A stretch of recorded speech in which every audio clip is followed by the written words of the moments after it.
International Mother Tongue Day is observed every year since February 2007 to promote linguistic and cultural diversity. And it is through the mastery of the first language or mother tongue that the basic skills of reading, writing and numeracy are acquired. With us in the studio is our culture ambassador, Muyiwa Osinaike, to talk more on the significance of the mother tongue. Good to have you here on the News Hour. Thank you very much. Yes, the mother tongue is something that is fast fading away in our community these days. Presently, what would you say is the reason for that?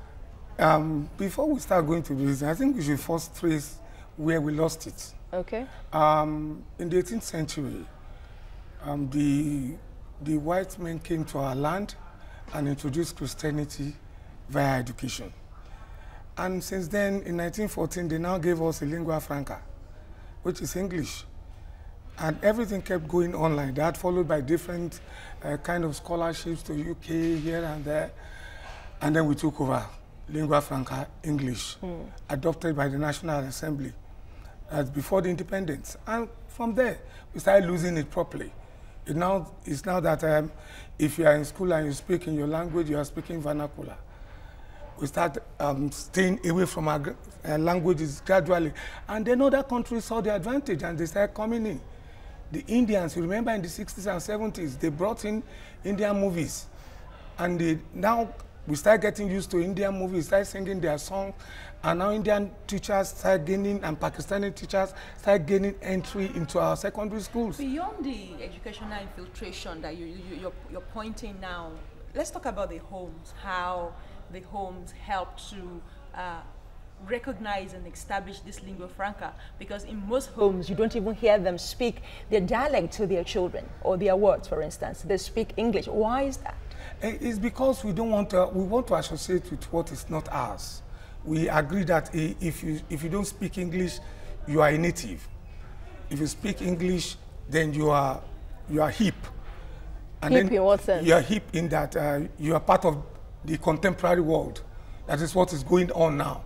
You are part of the big boys. When you speak in vernacular, according to them, it means you are a local. So part of that inferiority start gaining entrances into our homes. Then mothers, they now say, okay, if you speak English at home, you'll be beaten.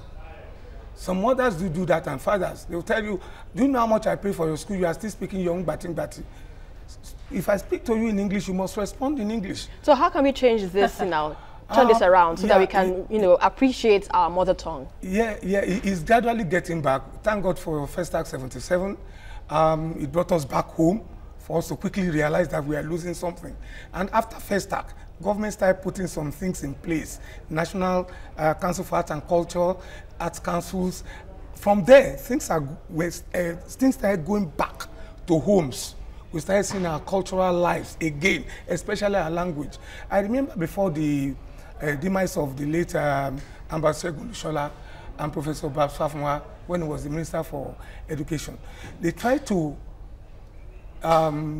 change some particular textbooks to Yoruba language. I don't know about Igbo, but in Yoruba land, I think we are doing a lot. Look at our foreign exchange now. You see that these musicians are singing in our mother tongue. And even the Igbo man can sing Olamide. They can rap Olamide.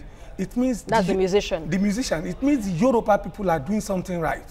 Let's just buttress that point a bit. You know that some international media houses are now in Nigeria. They have channels in the top Yoruba languages, in Igbo, in Hausa, and in Yoruba. There must be something fanciful about our local dialects, really. Yeah, if you try to listen to how we speak, if you try to listen to how the other people that is not your tongue speaks, you will find the beauty in our language. It's so rich, whether you go to the north or you go to the south, the middle belt or the west. It's so rich when you listen to other people, communicate to you, want to learn. You listen, I was in Kano in December, just 8 days in Kano. I was able to learn some Hausa language, some Hausa serious language to communicate in the market. So it's a good thing that we are coming back home.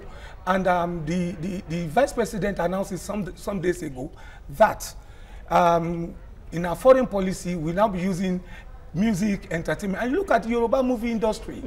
is all over the world. Okay. The Igbo movie industry is all over the world. True. So our language is beginning to get out. Yes, now talking about our languages, in Nigeria particularly, we have diverse languages. We have Igbo, you have Yoruba, you have Hausa. So where's the and point as well, of convergence? exactly. So if we have all this, now there should be a particular language that everyone should be it should be acceptable to all. That's why we, use English language. For instance, we have lots of cross marriages. Yeah, so you will naturally have children speaking English in their homes. Let's tell ourselves the truth. Okay. All right. We can't run away from the fact that we are not the same people.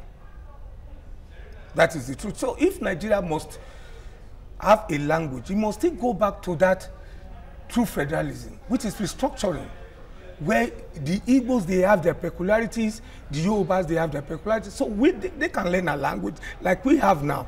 But when it comes to us, let us be us. Once your language is taken off you as a people, you are no more. You are no more. You are just gone. That does not negate the fact that there must be a point of convergence where there must be something that is acceptable to all. For all. And the one that is acceptable to all now is not defined. That's the pidgin English. Okay. And it's still English.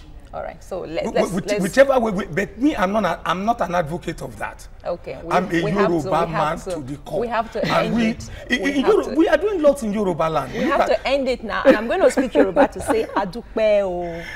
And I will say Igbo too. Adupe o, Ogbeni Muyiwa, Osinaike. I have not said my own Igbo. Allow me finish. Thank you very much for coming. You see what I'm saying now? I want to say Adupe o and she wants to say Dalu. We must continue now. We appreciate that. Thank you very much. Thank